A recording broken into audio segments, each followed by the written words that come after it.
Magandang umaga po sa ating lahat, mga kapatid. Magandang umaga po, Father. Araw ng Miyerkules sa ika-22 linggo sa karaniwang panahon, sa ating mga pagbasa, napakahalaga ng itinuturo at ipinapaalaala sa atin. Una, kahalagahan ng pagkilala at pananampalataya kay Jesus. Sinasabi sa Ebanghelyo, nais ni Jesus na magpahinga at nakiusap siya kay Simon kung maaaring doon muna tumuloy sa kanilang tahanan.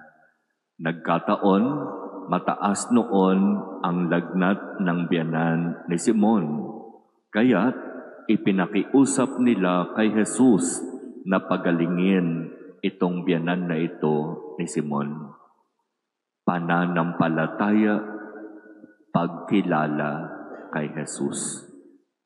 Ito ay mahalaga sapagkat kung tunay na tayo'y mananalig at sasampalataya kay Jesus, tama ang ating gagawin.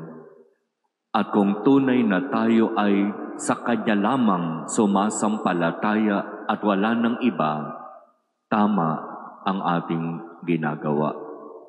Kay Jesus lamang dapat tayo sumampalataya, manalig at magtiwala at wala ng iba. Kaya sa paglapit nila kay Jesus ng buong pananampalataya, pinagaling ni Jesus ang biyanan ni Simon. At pagkatapos, ito'y tumindig at naglingkod sa kanila. Pangalawang magandang bigyang diin na matapos tumanggap ng biyaya mula sa Diyos, ang kasunod nito ay paglilingkod at pagbabahagi sa kapwa. Anumang biyaya na tinatanggap natin mula sa Diyos, tandaan natin ay hindi pang sarili, hindi dapat inaangkin. Ang biyaya na tinatanggap natin sa Diyos ay dapat ibinabahagi at ipinapakita sa pamamagitan ng paglilingkod. At ito ang ginawa ng biyanan ni Simon. Matapos na siya ay tumanggap ng biyaya ng kagalingan kay Jesus, siya'y naglingkod sa kanila. Sapagkat para sa Kanya, sa pamamagitan ng paglilingkod, maipapakita niya kay Jesus ang kanyang pasasalamat. At marami pang nangyaring pagpapagaling at maging pagpapalayas ng masamang espiritu doon sa lugar na yon. Kaya nga ipinakiusap ng mga tao, dito muna kayo sa amin. Pero ano ang sabi ni Jesus? Dapat ko ring ipangaral sa ibang bayan ang mabuting balita tungkol sa paghahari ng Diyos. Nakita ng mga tao ang kanilang pag-asa kay Jesus, kaya nais nilang doon na lamang muna mamalagi si Jesus. Pero hindi. Marami pa ring dapat na tumanggap ng biyaya at pagpapala mula kay Jesus. Kaya ang pag-asang ito na ibinibigay ni Jesus ay hindi lamang para sa iisang bayan o iisang lahi. Ito ay para sa lahat.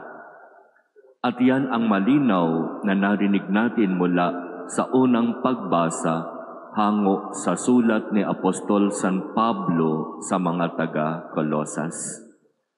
Pinuri ni Pablo ang mga taga-Colosas sa kanilang pananampalataya sa Diyos at sa kanilang pag-ibig sa kapwa.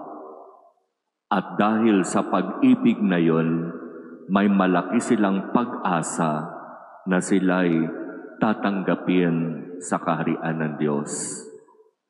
Ito, mga kapatid, ang tatlong mahahalagang dapat nating palaging tandaan: pananampalataya sa Diyos, pag-ibig sa kapwa, pag-asa na ang lahat ay may patutunguhan.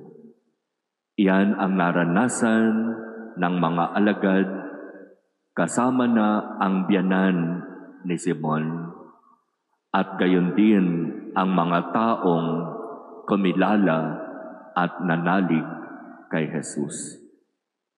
Kaya hindi dapat na tumitigil sa pananampalataya lamang ang ating pagkilala sa Diyos.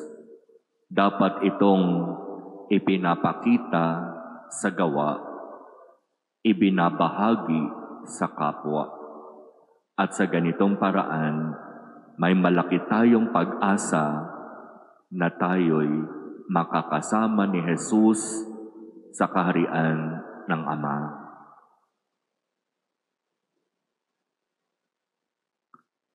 Amen.